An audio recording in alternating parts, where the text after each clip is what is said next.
Hola, ¿qué tal? ¿Te imaginas no querer ser entrenador de fútbol profesional y terminar ganando una Copa del Mundo y una Eurocopa? Pues eso es lo que le pasa o le pasó a nuestro invitado de hoy, al entrenador que vamos a analizar, a Vicente del Bosque. Vamos a analizar toda su trayectoria, vamos a ver qué le hizo llegar a ser entrenador de fútbol profesional y sobre todo las claves para que las extraigamos y las podamos aplicar con nuestro equipo. Así que nada, vamos a ello.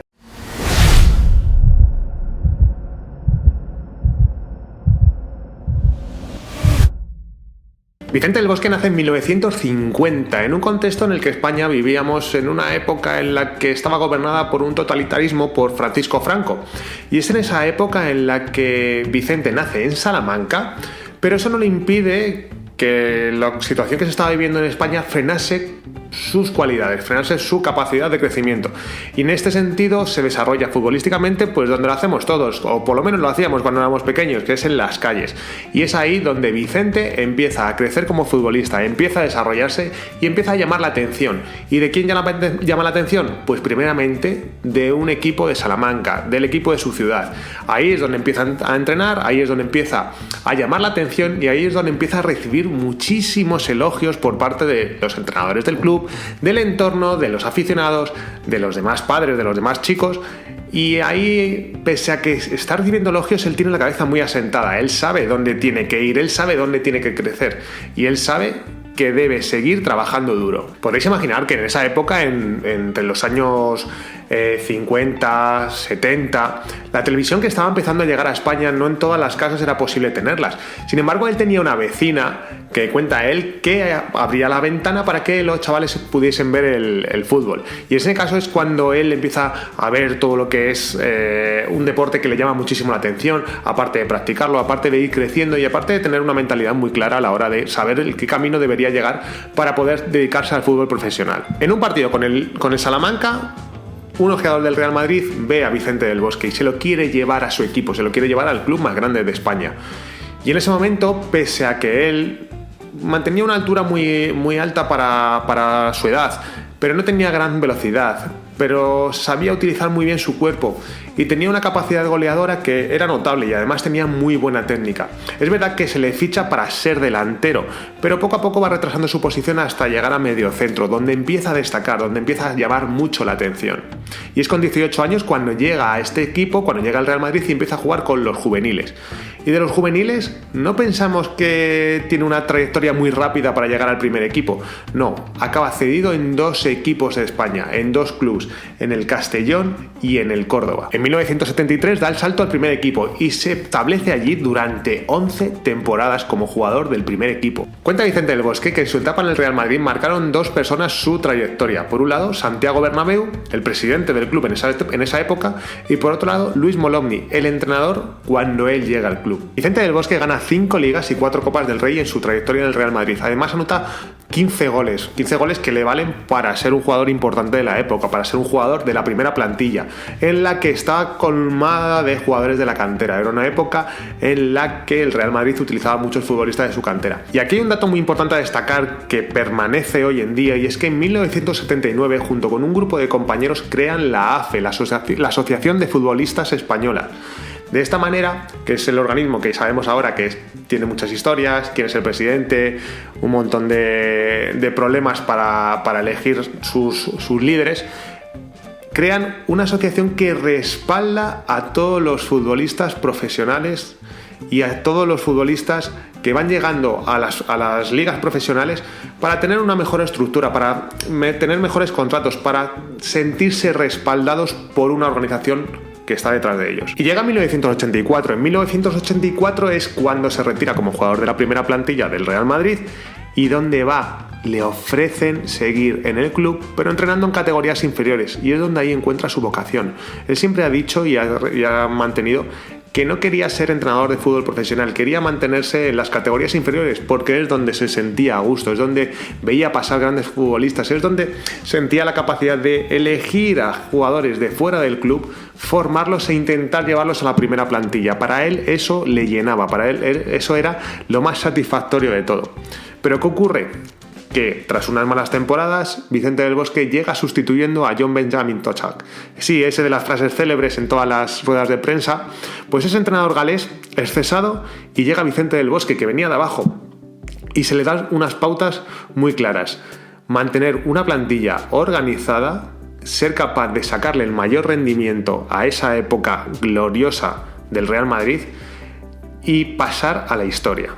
Y vaya si lo hizo. Y a pesar de llegar en mitad de la temporada, Vicente del Bosque logra llegar a la final de la Liga de Campeones y ganarla al Valencia 3-0, destacando a Raúl González, ya os acordaréis de ello. En las siguientes 3 temporadas, de la 2000 a 2003, el equipo merengue vuelve a lo más alto, no solo de España, sino también de Europa.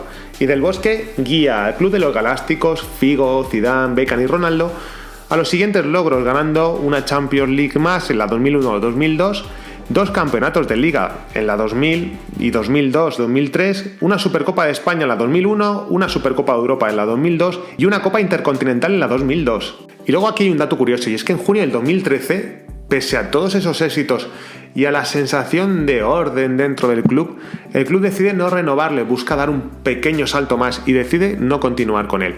Y ahí es donde le sale la oportunidad de ir a Turquía, en la que permanece en el Beşiktaş durante unos pocos meses, en la que no tiene excesivo éxito, y luego vuelve a España, al Cádiz, en donde entra en la dirección deportiva del club, y en la que permanece solamente 3 meses, por discrepancias con la directiva, ya sabemos. Y nuevamente le llega una oportunidad de oro. En julio del 2008 le ofrecen el cargo de seleccionador español, sustituyendo a Luis Aragonés.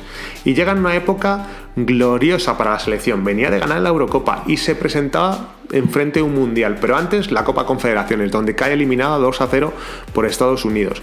Y cuando llega al Mundial, ¿qué ocurre? España llega a la Copa del Mundo como una de las selecciones favoritas, encuadrada en el grupo H junto a Honduras, Suiza y Chile, y obtiene el pase a octavos de final como primera del grupo, tras ser derrotada 0-1 en el debut por Suiza. Y en ese momento es cuando se empiezan a crear en la prensa un montón de malos presagios: la selección va a volver a caer en un mundial, no va a ser capaz, y se crea un lema que es "a por ellos". Y ahí es cuando la selección empieza a funcionar, no por el lema, sino porque ya venía con una trayectoria muy importante. Ellos creyeron en sus opciones, creyeron en cómo tenían que hacer las cosas y lo mantuvieron. La fase eliminatoria se enfrenta en octavos a Portugal, derrotándolo por 1-0. En cuartos de final se impone a Paraguay por 0-1. En la semifinal ante Alemania, España alzaba por primera vez la clasificación para una final de un mundial tras imponerse por 1-0. Y en la final, disputada el 11 de julio en Johannesburgo, España se proclamaba por primera vez campeona del mundo al vencer 1-0 en tiempo extra a los holandeses, con gol de Iniesta. En el año 2012 llega el doblete, llega la oportunidad de volver a ganar la Eurocopa, y España revalida el título. Además, ese año Vicente del Bosque, en el año 2012, es nombrado por la FIFA como el mejor entrenador del mundo. Y al final todo en el fútbol son etapas, y en este caso Vicente del Bosque no pudo escapar de ellas, y la selección vivía un cambio. Los últimos 4 años de la etapa de Vicente en la selección no fueron los mejores, sin ninguna duda. En la Copa Confederaciones del 2013 celebrada en Brasil, cae derrotada en la final 3-0 ante la propia Brasil. En el Mundial de Brasil del 2014 fue eliminada en la primera fase, tras sumar un par de derrotas 5-1 y 2-0 entre Holanda y Chile respectivamente. Y finalmente en la Eurocopa de Francia del 2016 la selección de España fue eliminada en octavos de final 2-0 a manos de la propia Francia. Y el 4 de julio del 2016, tras una etapa tremendamente exitosa con 2 títulos internacionales, la selección comunica que Vicente del Bosque no seguiría en el cargo. Y es ahí, en el momento en que es su última etapa como entrenador. Bueno, y aquí llegamos a extraer las claves de la gran carrera de Vicente del Bosque, y que parece breve, ¿verdad? Porque al final, si estamos mirando, solo ha entrenado a 2 equipos en los que es verdad que ha entrenado probablemente en los 2 mejores momentos del mundo: al Real Madrid en el momento de la época de los Galácticos y a la selección española. Y una de las mayores virtudes que se le pueden ver a Vicente del Bosque es la primera, que es capaz de gestionar los grupos y él asumir todas las derrotas o todos los problemas, pero el grupo estar tranquilo, él sentirse tranquilo. Es decir, era un gran receptor de críticas en ese momento, porque era capaz de lidiar con ellas, no tenía ningún problema, no entraba en lucha contra las críticas, simplemente las dejaba, las gestionaba y estaba muy tranquilo. Además, todas las situaciones con los futbolistas les tenían muy contentos, estaban muy contentos todos con él. Sabía manejar los vestuarios, sabía manejar los egos, que era algo importantísimo. Entonces de ahí podemos extraer que si tienes esa capacidad de manejar los egos en el vestuario, de asumir tu rol y de aportarle los roles necesarios a cada futbolista para que se sienta importante dentro del grupo, tienes gran parte del trabajo hecho. Luego Vicente del Bosque tenía un gran conocimiento táctico, era capaz de asumir diferentes perfiles a la hora de entrenar un equipo. Ya lo hizo con la selección, en la que cambió bastante su metodología, que era muy diferente también a la del Real Madrid. Él era capaz de gestionar bien el grupo y entender lo que necesitaban de él y él aportarlo. Prácticamente se hablaba mucho que no aportaban ningún nuevo elemento táctico, pero lo que hacía era encontrar el punto más alto del futbolista, donde más podía rendir, y desde ahí darle toda la amplitud y toda la confianza para que pudiese desarrollarse. Y eso al final es prácticamente lo que debemos hacer un entrenador: sacar el máximo rendimiento de los futbolistas, aportarlo, descubrirlo y aportárselo a ellos para que puedan rendir al más alto nivel. Así es imposible tener a futbolistas que estén descontentos. Y nada, hasta aquí este vídeo. Espero que te haya gustado. La semana que viene tenemos un vídeo increíble. Espero que te suscribas para no perdértelo. Nos vemos la próxima semana. Chao.